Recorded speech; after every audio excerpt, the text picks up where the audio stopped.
The US national debt is currently at its all-time high, equaling over $31 trillion. The government is borrowing more and more money as the economy slowly nears the recession. Every second, the US national debt rises by over $20,000, and the debt to GDP ratio keeps rising uncontrollably. But is the debt good or bad for the US economy? In this video, we'll tell you how the US national debt works and why the US will not see an economic collapse anytime soon. First, we need to understand what the national debt is. The US government has a lot of bills to pay: homeland security, healthcare, salaries, all that. Almost $6 trillion worth of spendings every year. But the country's income from taxes is around $4.9 trillion. So running the country costs more than the economy generates, which creates over $1 trillion worth of deficit that needs to be paid somehow. So US government does what it does best: it borrows money. When the US takes loans, it issues special papers called bonds that basically says that US will pay off this debt with interest. Many people and companies want to buy bonds because those are one of the safest investments there are. Also, you may have heard of the debt ceiling. This debt ceiling is what limits how many bonds the US Treasury can issue. For the past decades, the debt ceiling was gradually increasing. Thus, more bonds were issued and more borrowings were made. But who owns those bonds? Here's how it looked in 2021. Foreign governments and groups own about 26.6% of overall US debts, and the remaining debt is held by the US investors, the Federal Reserve, or the government itself. US individuals own 37.7% of the debt, the Fed 19.1%, and the government itself owns about 16.6%. But how can the government own its own debt? Well, that's not exactly the government that owns the debt. Rather, the parts of it like Social Security Trust Fund or Military Retirement Fund. Those organizations buy a part of the debt and use interest payments to fund their activities and development. The Treasury can easily print more money to repay debt to in-house debt owners. Foreign investors, on the other hand, are in different situation. By investing in US bonds, countries can control the value of their currencies in relation to the US dollars, which can create benefits for trade, for example. So, the government issues bonds to sell them for profit to pay off old loans and old debts, and the process goes on and on and on. Got it? That part is easy. How can the US battle this debt problem? Well, the government has two ways: increasing taxes or cutting spendings. And both solutions are not good, especially now. If the government increases taxes, the people will be very much unhappy since they will have less money to spend. So with more taxes, less money is actually used by people to buy goods and services, and the economy stalls. But if the government cuts its spendings, the people who will receive less money will be unhappy too. Many industries will not be able to function. So the government chooses an easy way out: printing money. But as more money enters circulation, the value of $1 decreases. We've seen that after COVID, when the Fed issued trillions of dollars to boost the economy. Alongside positive effects, these issuing had a long-lasting negative effect in the form of skyrocketing inflation. The current situation is not an easy one because as the foreign governments lend money to the US, their own currencies fall in value, which means the workforce becomes cheaper. So the US government can decrease its spending by moving the production to countries with lower labor costs. But these cost cutting only make things worse as more and more people in the US start losing their jobs. And as they lose jobs, they start collecting governmental aid and financial help, which puts a strain on already bloated expenditures. But don't fall into despair. There still are ways to peacefully pay off debts. First, open borders to immigrants. Immigrants statistically are 80% more likely to open new businesses than US citizens. These new businesses will pay taxes and employ people, which can help increase the country's revenues.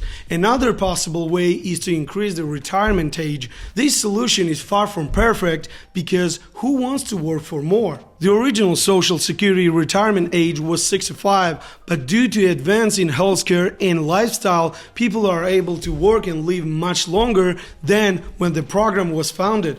The retirement age has already risen to 67. The retirement age has already risen to 67 for those born in 1960 or later. Having Americans attain full Social Security retirement benefits in their 70s instead of their 60s could help reduce the national debt by increasing the amount that people pay into Social Security and reducing the time they rely on payments from the program. But this approach will make people very, very unhappy, which raises certain concerns for politicians. There are two more ways: new sales taxes and revamping the tax system. Sales taxes can help bring more money, but people will be unhappy about price increases. But revamping the tax system may be a solution. With the increased popularity of the tax the rich movement, finally taxing super rich people like Jeff Bezos and Elon Musk can generate billions or even trillions of dollars. If the government combines all these measures, the chances of getting off this debt needle are pretty good. But of course, those will be a couple of unsettling years for US citizens. But what are the outcomes for not paying off the national debts? Such a situation has never happened to US, but history has plenty of examples.